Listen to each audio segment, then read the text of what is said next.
Well, what isn't a what if is who we're going to be talking to for our post-game interview. Hello, Milan, are you there? Hey, what's going on, buddy? Hello.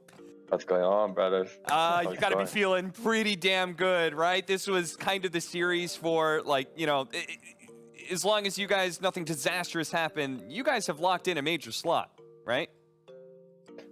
Yeah, I mean, I was looking forward to playing Undying even before, like, any match started, because we scrimmed them, and, like, they're a team to beat in this region for sure. And, like, our scrims went, like, they were very, like, they were contented. I don't know the word. We just fought a lot, and it was really good. And I was excited to play them official, because scrims are scrims, and officials, like, everyone tries their best. And, like, it's nice to see it. Yeah. The Dawnbreaker that you bring in 2 matches, is that something that you practice against Undying, or is it something that you're trying to hide because you think it works?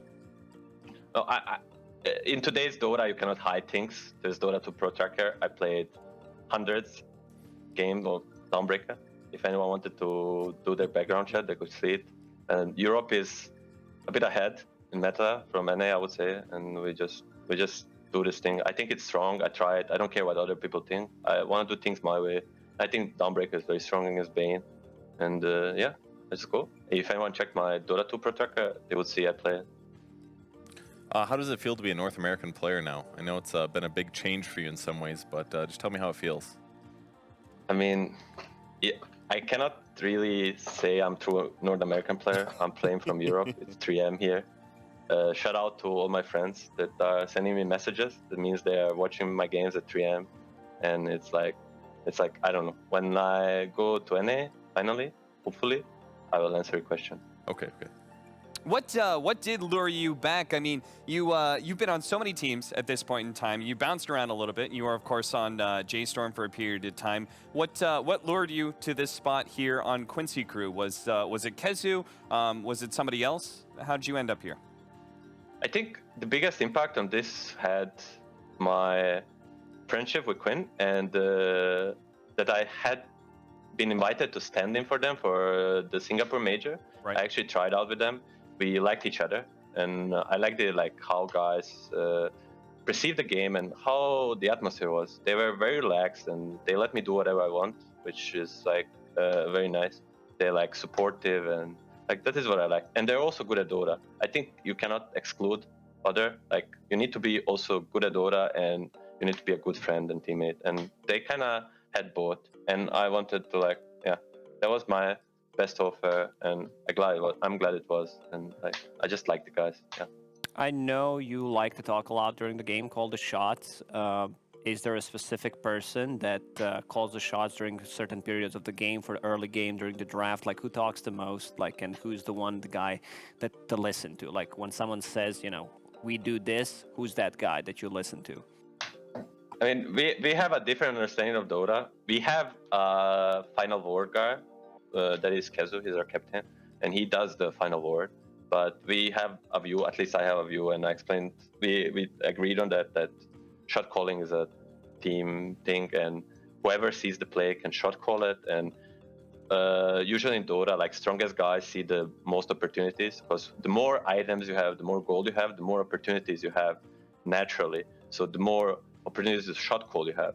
So if I'm playing a position 5 Dawnbreaker with 5k net worth, I'm not really going to call the high ground push. It's going to be a VAR with 30k net worth Luna, like this game. So yeah, in modern Dota, it's most like that. I think, like, everyone shot calls, whoever is the stronger, whoever is the initiator. But I definitely talk a lot sometimes. Depends on a hero. How much do they influence on your item build? Do they ever call, like, I need a Lotus Orb in this game, and then you're like, yeah, I'm buying a Lotus Orb? Does that ever happen? Yeah. When whatever Yavar tells me to buy, I'm like, dude, fuck off, I'm not buying it. But yeah, I mean, we sometimes seek for advices. Sometimes people see the items, like especially the team items. Like, sometimes, like, the Dota, the OG showed we need 2 TIs buying support items, like the buff items. This thing is very cool in Dota. Like, just buffing one guy, just giving him gold, essentially. Like, it's like legal pulling of a gold. Sometimes can be good. Sometimes people suggest, but mostly people ask for advice if they're not sure. Okay, I just had one more question for you. You mentioned your friendship with Quinn is kind of what pulled you in here. How'd you guys become friends, and what do you like about him?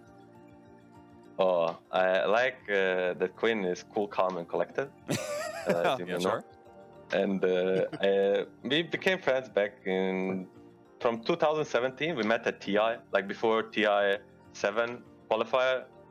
His team, like Yavar and his team, we scrimmed a lot. We ended up winning qualifier. They lost in finals, like 3-2, I think.